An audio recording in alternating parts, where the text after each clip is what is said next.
90? Low. Oh, I don't want to know that. It's lower than 90? 87. Nah, G. Man, we do that. We do all that. What's going on, everybody? It's EricRayweather back here, and in today's video, we're going to be talking about the Madden 19 ratings, but more specifically, Leonard Fournette, who took issue with his rating to the point where he said that he wanted EA to take him out of the game. So let's talk about it, because I think the ratings they always cause a big, they're a big topic of conversation every year. There's a lot of controversy. People disagree with them. Of course, players always feel like they should be rated higher than they are, and fans of those players typically feel like they should be rated higher than they are. There are, some bias to it, but let's talk about it, because there are a lot of ratings I think, could be better. I definitely think there's some I disagree a lot more with than Leonard Fournette's. And as a big Leonard Fournette fan, I wanted to touch on this because outside of my own personal team, which is the Saints, Leonard Fournette is my favorite player in the NFL. The reason being is I'm a big LSU fan. He's my favorite LSU player of all time, so I'm a huge Leonard Fournette fan. But a lot of people seem to take issue with his rating, him included. So what happened was, when the ratings dropped, EA sent some people over to the Jags locker room. They were interviewing players, saying, what do you think your rating is? They would guess, and then EA would reveal their real rating. With Leonard Fournette, he said that he guessed a 90 overall, and then EA revealed that he was an 87, and he took a little bit of offense to it, kind of jokingly. He was like, "Oh no, that's not right. Y'all gotta fix that." Then on Twitter later said that, EA, like something about to the extent that EA was holding him back as far as his rating went. To which EA replied, because they're trying to interact more with the players on social media. They replied with, "Dear NFL player, we understand the concern with your current Madden 19 ratings. In order for us to reconsider your ratings, we require factual or video evidence of why your specific ratings should be higher. Please send your submission to EA Madden NFL for an official inquiry." And some people have done this, and they've actually got the ratings adjusted, because sometimes there might have been an oversight. There's a lot of people that have to be rated, so there's definitely going to be some oversights. There's definitely going to be some incorrect ratings. But Leonard Fournette responded to that with, "I'm not sending anything. Just take me off the game, period." Obviously, he's joking. He doesn't really want to be taken off the game, but let's talk about it. Is his 87 rating correct? Me, as a big Leonard Fournette fan, I think his 87 rating is more than fair, and I'm going to talk about why. Now, some people say, well, it shouldn't be on the player to, prove to EA why they have to be good. The player did his job. And I kind of agree with that. I don't think it should be on the player.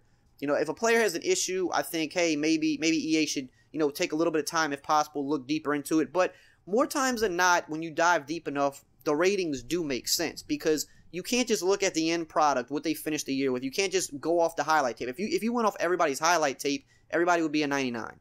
So you can't do that. You have to look at the little things. That's how you separate players.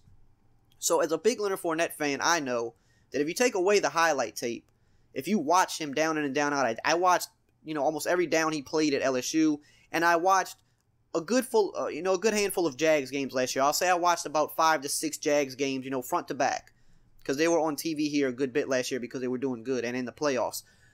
A lot of Leonard Fournette's runs, he just runs right into the back of his offensive lineman. That's always been something he had issue with at LSU. Whenever we would play Alabama or play the better teams, he couldn't make things happen. He would just run into the back of his line. He would have a terrible yards per carry.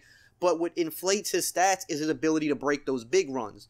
When he gets going downfield, if you give him a hole, he'll hit that hole and be gone. And that is the thing that he thrives at. He's really good at that. But he can't really make something out of nothing. He's not that type of back. If the blocking doesn't set up great for him, he's going to have trouble. His yards after contact aren't always the best either, despite what you would think, because he's such a big player. So let's look at his stats from last year, right? He finished the year, he barely hit 1,000 yards, which is fine because, he did miss a few games, but you can't take the missed games into account because you can only judge off what you saw on film. We don't know what would have happened in those other games. So he barely hit 1,000 yards, which is still great for a rookie, phenomenal. 3.9 yard per carry, which isn't good.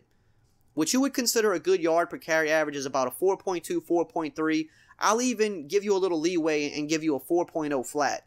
He's still under that. 3.9 is not considered a good yards per carry.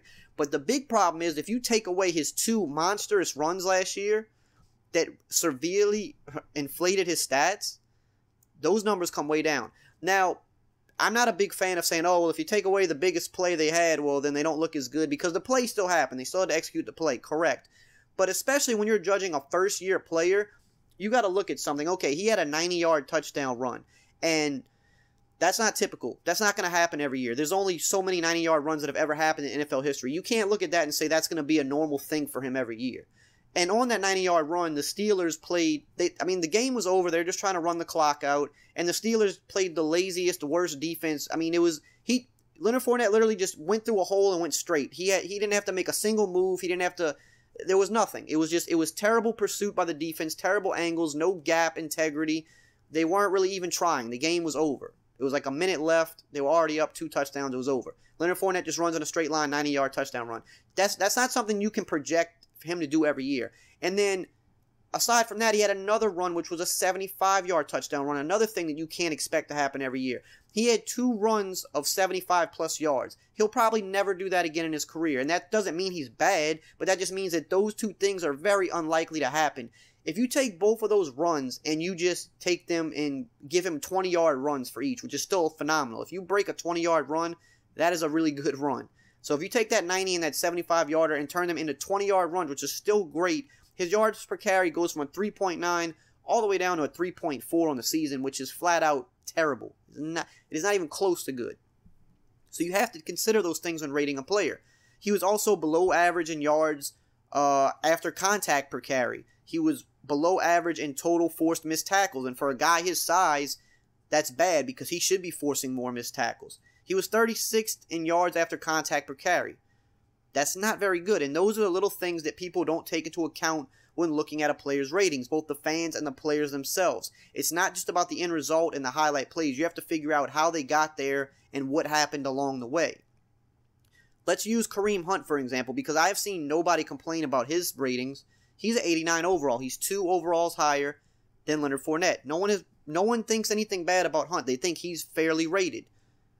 Hunt had 4 more carries than Fournette on the year, okay? 4 more carries. But he got 300 more yards, and he averaged 4.9 yards per carry, which is a full yard better. And 4.9 yards per carry is phenomenal. That's excellent. So, with basically the same amount of carries, he had 300 more yards, he had a full yard per carry average higher, and he also clearly beat him in the receiving department, no question about it. So, no one has an issue with his rating, and he's 2 higher than Fournette, but they have an issue with Fournette's ratings. Doesn't make sense. It actually sounds like it balances out. Kamara is 1 overall higher than Fournette, and many people don't take issue with his rating either. He's the Rookie of the Year. He had more total yards. He had better averages. He had more touchdowns. No one takes issue with his rating, and he was clearly better than Fournette last year. Fournette is, I believe, the 5th highest ranked second-year player. Most second-year players aren't 90 overall guys. Yes, we saw it happen with Odell. He had an historic season. I mean, something we've never seen before. That's why he was rated in the 90s. We saw it with Zeke. Again, a historic season. He had 1,600 yards and like 15 touchdowns. So, of course, he's going to be a 90 overall next year because he did something that you don't see happen that often. What Fournette did last year, he's accurately rated. His rating might even be a little generous. You could have honestly given him an 85 or 86, and that still would have been fair. Like I said, if you take away those 2 huge runs, which is something that's not going to be a consistent thing, you can't project that to be consistent because no running back does that every year. You take that away, his yards per carry goes very low, and he doesn't even hit 1,000 on the season. So, if those 2 runs would have played out how they would more typically play out in other seasons, his numbers wouldn't look as good. You have to take all that into account. So, I think he's fairly rated as a big Leonard Fournette fan. I believe that he'll easily be in the 90s probably halfway through the year. If he continues to play like he did last year, he'll be in the 90s halfway through the year because he'll prove consistency to still have great games. But let me know what you think below. Do you agree? Do you disagree? What ratings do you think they did mess up on and need to take a look at? And as always, I will see you guys next time.